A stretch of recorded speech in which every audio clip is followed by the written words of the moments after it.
assustador o que eu vou te mostrar aqui dentro da Bíblia. E quando eu falo assustador, eu estou falando no sentido não de medo, de você ficar com medo. Eu estou falando no sentido de você ficar maravilhado com o conhecimento. Eu sei que esse assunto ele desperta na vida de muitas pessoas um fascínio e outras pessoas descredibiliza completamente esse tipo de abordagem teológica dentro da sua igreja. Mas se você clicou para assistir esse vídeo, eu acredito que você é uma das pessoas que tem sede de conhecimento. E que eu vou te passar aqui são chaves de revelações bíblicas. E neste vídeo em especial, eu vou te dar aqui dois conceitos. O conceito grego e o conceito hebraico. Sobre o quê? Demônios. O que esses seres fazem na vida das pessoas segundo esses conceitos? Porque eu entendo o seguinte, que quanto mais você conhecer sobre o seu adversário, mais probabilidade, chance, estratégia você cria ou você tem para vencê-lo. E o que eu vou te passar aqui não é falácias, é Bíblia, texto bíblico para que você seja edificado. Então, vamos lá. Inicia-se agora uma série de vídeos aonde a gente vai abordar, sabe qual o tema? Este daqui. A guerra é espiritual. Nossa, que vinhetinha churreba. Mas vai melhorar, em nome de Jesus. Graça e paz, amados. Aqui quem fala é Eliseu Lustosa e você é muito bem-vindo aqui neste canal. Me segue no Instagram, @Pastor Eliseu Lustosa, e no TikTok só @Eliseu Lustosa. Hoje eu quero apresentar aqui para vocês dois conceitos, um conceito grego e um conceito hebraico sobre demônios, porque assim a gente vai começar então uma série para falar sobre libertação e batalha espiritual e temas semelhantes a esses. Se você se interessa, fique neste vídeo até o final, porque agora, neste exato momento, a gente já vai para o primeiro conceito.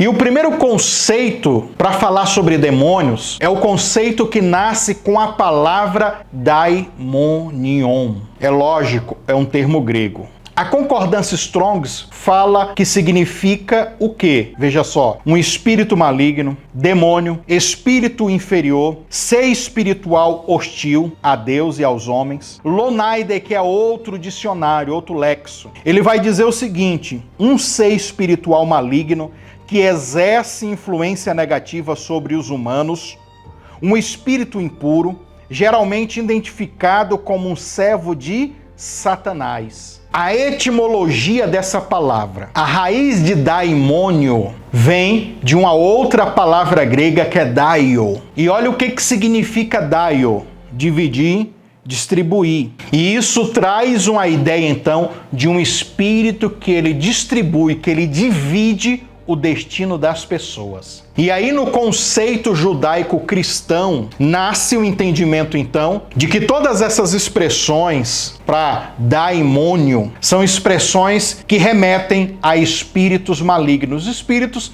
que não têm ligação nenhuma, conexão com Deus. E olha que neste vídeo, para ser um vídeo compacto, eu nem vou falar de anjos caídos, os desdobramentos nas culturas, nas religiões.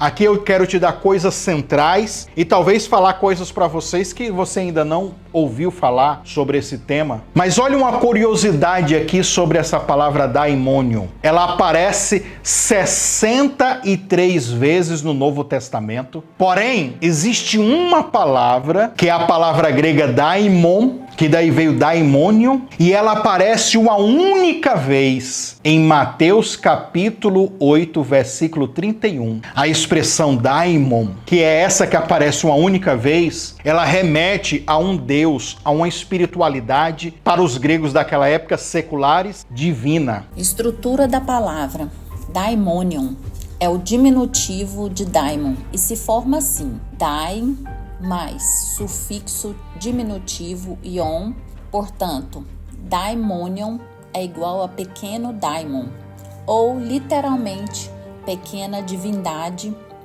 espírito intermediário. Daí surge o substantivo daimon, que originalmente significava aquele que reparte o destino ou espírito que distribui sorte. Então, para os gregos, para as pessoas seculares, para os não-judeus, quando ouvia essa palavra daimon, estava falando de uma divindade, de um deus. Porém, no entendimento judaico-cristão da época, tudo isso era demônio. Como hoje a gente entende, todo espírito que não provém de Deus, de qualquer outro tipo de religião, para nós é tudo demônio ou espíritos enganadores. Que isso é um outro tema que dá para a gente falar também. Agora, eu acredito que a parte mais importante aqui dessa expressão daimônio é quando o prefixo grego daio aparece, que significa dividir, significa lançar sortes. No entendimento grego da época, como para eles se tratava de uma divindade, eles estavam dizendo que era um espírito, um ser que mudava a sorte das pessoas, que abençoava as pessoas. Porém, o que a gente está vendo aqui em Lucas capítulo 8, Mateus capítulo 8, não tem nada de bom aqui. Nós estamos vendo um homem endemoniado, possesso, que está com a vida destruída. Ou seja, o que eu quero te dizer? Que os demônios, eles têm um objetivo, de manipular a sua vida, de controlar o seu destino. Você não tem sonhos, projetos, metas, coisas para conquistar na sua vida, para você, para sua família, para sua empresa, vida amorosa, aí envolve tudo, né? Pois bem, os demônios vão trabalhar a fim de que os projetos que eles têm para a pessoa se cumpra e não os teus. E no caso aí do endemoniado de Gadareno, olha como ele deixou a vida daquele homem. É o que ele quer fazer na vida de muitas pessoas. Comenta aí, tá repreendida em nome de Jesus. Coloca nos comentários. Pois bem, agora nós vamos para o segundo conceito. Agora é o conceito hebraico. E pessoal, antes de continuar aqui esse vídeo, deixa eu te dar um recadinho aqui. Nas boldas do cordeiro, a noiva está vestida de dikaiomata. E o que significa isso? Atos de justiça. Um outro ornamento que a gente ouve falar bastante é coroa de justiça. Estas expressões, que inclusive são do Novo Testamento, estão neste meu livro aqui, ó, Cavar os Ladrões dos Dízimos. Aqui nós vamos falar sobre Malaquias capítulo 3. Aqui eu vou falar sobre os 5 tipos de dízimos, são 4 na verdade. Mas se você inclui a palavra terumá, que ela também pode ser usada só para uma oferta comum, mas era a oferta dos levitas, ela se enquadra e às vezes é traduzido na Bíblia como dízimo dos dízimos. Ou seja, eu estou te falando de uma obra topíssima, com muito grego, com muito hebraico, com muita explicação sobre dízimos e ofertas, inclusive fazer aplicações para o Novo Testamento e ver uma visão ampla como essa das vestes da igreja de Apocalipse 19. Para você adquirir esse livro, saiba que agora o YouTube ele tem uma integração com o Mercado Livre. No momento em que eu comecei a falar sobre esse livro, apareceu para você aqui no cantinho, tá? Uma imagem de um anúncio que é o livro. Então, clica e adquira este livro que vai edificar muito a sua vida, tá bom? Eu quero então convidar você para se inscrever nesse canal, caso você não é inscrito, ativar aí o sininho das notificações, faz isso agora e marca também aí o teu joinha, o teu gostei, o teu like. E olha, dependendo de quando você marcar o joinha, vai aparecer aí hypar, que é para hypar o vídeo. Por favor, hypa esse vídeo, manda todos os pontos que você tem aí pra gente aqui, para fazer com que o YouTube mande esse conteúdo para mais pessoas e ele posicione esse vídeo melhor. Mas é lógico, isso não anula, não isenta você de compartilhar, porque a melhor coisa que tem é você compartilhar, mandar para outras pessoas. Mande para outras pessoas, para as pessoas ficarem também edificadas como você está sendo edificado aqui. E sempre que você assistir um vídeo aqui no meu canal, deixe um comentário, nem que for amém, ok? Então vamos continuar aqui o vídeo. Como nós estamos vindo então do conceito grego de daimônio ou daimon, tem uma outra expressão, uma outra derivação da palavra que é daimonia, que aparece em 1 Coríntios capítulo 10, versículo 20, quando Paulo vai dizer sobre as pessoas que se assentam na mesa dos demônios. E por que eu estou dizendo isso? Porque essa palavra ela tem uma conexão direta com o Antigo Testamento, e quando a gente estuda grego e hebraico para assimilar as coisas, muitas vezes as palavras se casam. E aí a gente chama isso, sabe de quê? De palavra correspondente, ou seja, a mesma palavra grega que é usada para dizer a mesma coisa no outro idioma que é o hebraico. O que eu estou querendo dizer é que essa palavra daimonia, ela chega próximo ao entendimento espiritual da expressão hebraica, do conceito hebraico, do pensamento judaico do Antigo Testamento, que é a palavra sedim.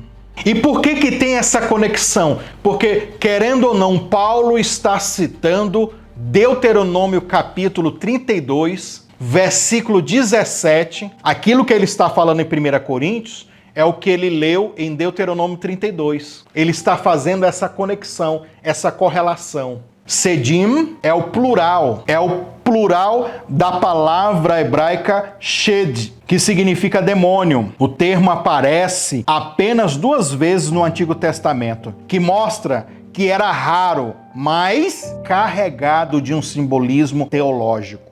A raiz da palavra hebraica shedim é shaddad, que significa literalmente ser violento, significa devastar, destruir e saquear. Nessa última, saquear, eu me lembro automaticamente de Jesus falando em João 10:10 que o diabo, ele veio para matar, roubar, saquear, roubar e destruir, que é tudo aqui que está falando dentro do entendimento sedim. Shed ou shedim, a gente pode fazer uma tradução, aquele que destrói, aquele que devasta, ou espírito destruidor. O propósito dele é esse, é destruir. Ele veio matar, roubar e destruir. Então, no pensamento grego, nós temos aquele que muda o destino das pessoas, que aparentemente abençoa as pessoas, que na verdade nós vimos os exemplos, e tem vários na Bíblia que eu não citei, que a vida da pessoa é manipulada, é controlada, e a pessoa debaixo dessa opressão sofre amorosamente, financeiramente, na saúde, a família e assim sucessivamente. Então é isso. O conceito grego, você entendeu? O conceito hebraico, você entendeu? E agora junta essas duas coisas e é tudo que o diabo veio fazer. Que, numa síntese, num resumo, é o que Jesus diz. Que ele veio matar, roubar e destruir. E se prepare para os próximos vídeos, tá?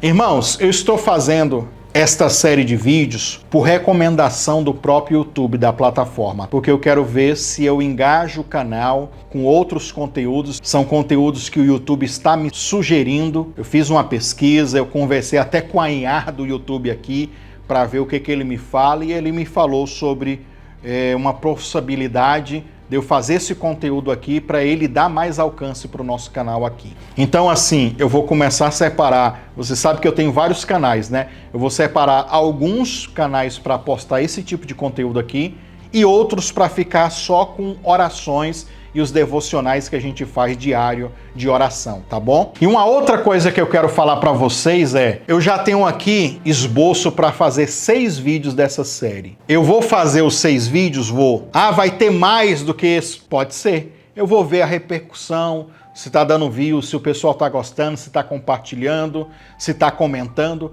Isso é que vai me motivar a fazer mais. E se você quiser participar nos vídeos, como? Mandando uma pergunta. Eu quero convidar você para se tornar um membro do canal, para assinar o canal aí, para que a gente possa, então, dar uma moral para você, né?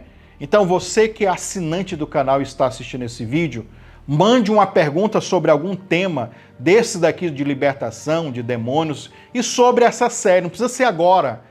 Assista os próximos vídeos e vai falando. E aí, aqueles que forem assinantes e mandarem a sua pergunta, eu vou ler sempre no final dos vídeos e vou tentar te responder, tá bom? Aí eu vou falar, olha, fulana de tal mandou tal pergunta, é membro aqui do canal e ela tá perguntando o seguinte.